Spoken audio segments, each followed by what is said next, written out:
Are you confused or slightly intimidated by Cantonese tones? You might have heard that Cantonese has 6 tones. Or is it 9? Or maybe you're wondering what the word tones even means. Don't worry, I will clear up all this confusion properly. By the end of this video, you will know what tones actually mean in Cantonese, whether there are 6 or 9 tones, and how they are pronounced in real life with clear examples from a native speaker. Let's dive in. Hello, my name is Kai. I'm a native Cantonese speaker who grew up in Hong Kong. I am also a chartered Chinese-English translator and a qualified Mandarin teacher. Here's how this video will work. First, we will define what tones are in Cantonese. Then we'll tackle the 6 versus 9 confusion.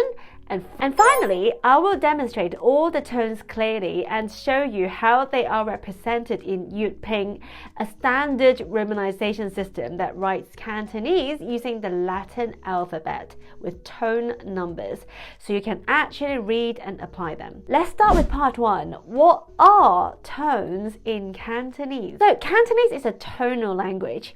What we need to understand is that in tonal languages like Cantonese, pitch changes meaning. That's the key principle.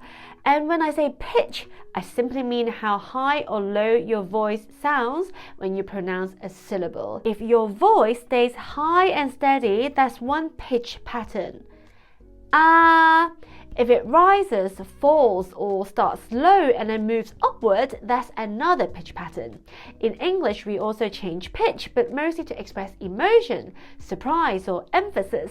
For example, if I say, "You did that," that sounds neutral, right? But if I change the pitch of the last word, "You did that," that suggests a surprised reaction, doesn't it? In Cantonese, pitch is built into the word itself.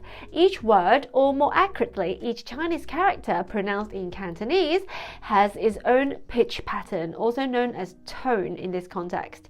To pronounce the character correctly, you have to pronounce it with the right pitch pattern, aka tone.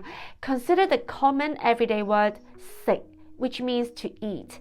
It's represented as SIK 6 in Jyutping, and it must be pronounced in the 6th tone. More on that later. What happens if you switch the tone to the 1st tone just to be expressive or something? Well, it becomes a completely different word, sick, which means to know. But here's the mind-boggling thing.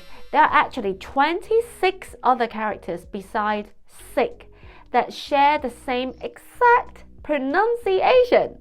This is generally speaking a big challenge for learners of Mandarin and Cantonese or any other Chinese language, because Chinese languages tend to have loads of homophones. Homophones are different words with the same sound, especially Mandarin. Mandarin has so many homophones, it's insane. And this feature of Chinese languages is the reason why learning to read Chinese characters is really helpful. Anyway, I digress. Back to Cantonese tones. So tones are not merely decorative or optional, okay? In Cantonese, tones are lexical, meaning that they distinguish vocabulary. That's why tone accuracy matters. If you pronounce the consonants and vowels perfectly but get the tone wrong, you may end up saying a completely different word. So how many tones are there in Cantonese? Is it 6? Or is it 9? Now let's clear up this big confusion. Does Cantonese have 6 tones or 9? If you're learning Cantonese, here's the good news. For practical purposes, the answer is 6.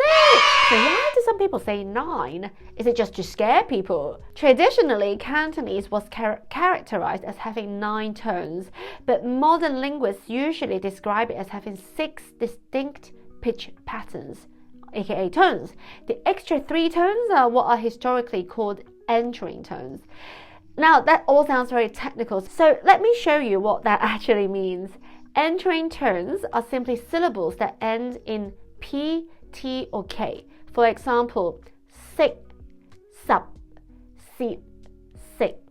Notice how these all end in a stop sound, P, T, or K. When you say them, your voice gets cut off very quickly. Sick, sup, si. They are short and clipped. Historically, these were counted as separate tones, which is how people arrived at 9. But here's the key point. They don't have new pitch shapes. Take si as an example.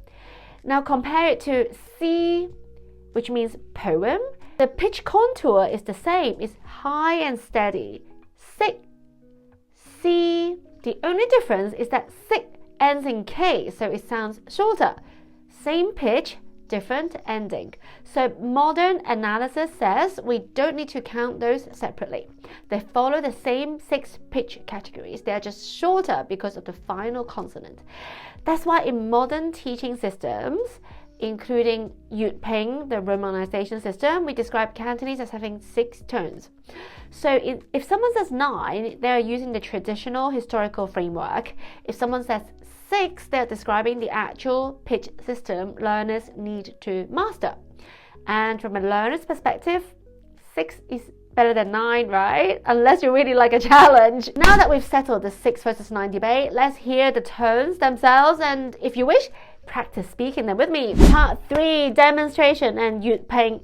Cantonese has 6 main tones. Tone 1 is high and level.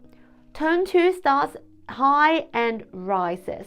Tone 3 sits in the middle and stays steady. Tone 4 is low and falling. Tone 5 is low and rising. And tone 6 is low and level. Let me demonstrate using a classic example, the syllable S-I-C. Feel free to follow along. First tone, si, poem. Second tone, si, history. Third tone, si, to try. Fourth tone, si, which means time. Fifth tone, si, market.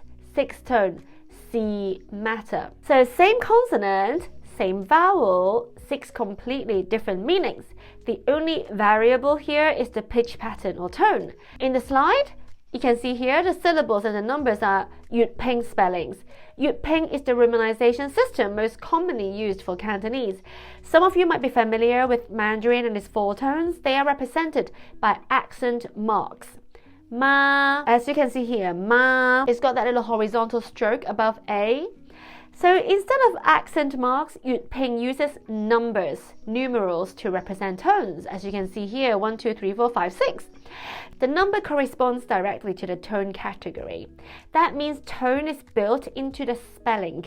The number is not optional, it's inextricably linked with the word. So to summarize, first, tones in Cantonese can change the meaning of the word.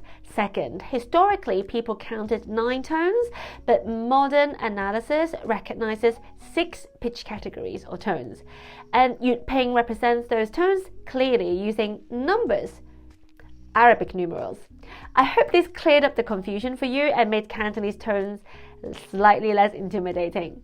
If you're still confused about how Cantonese relates to Mandarin or how both relate to simplified and traditional Chinese, I have made a whole bunch of videos explaining all this, and I've made a playlist containing all these videos linked down below. Why not head over to the next video where I break down the differences between Cantonese and Mandarin. I'll see you over there. Bye!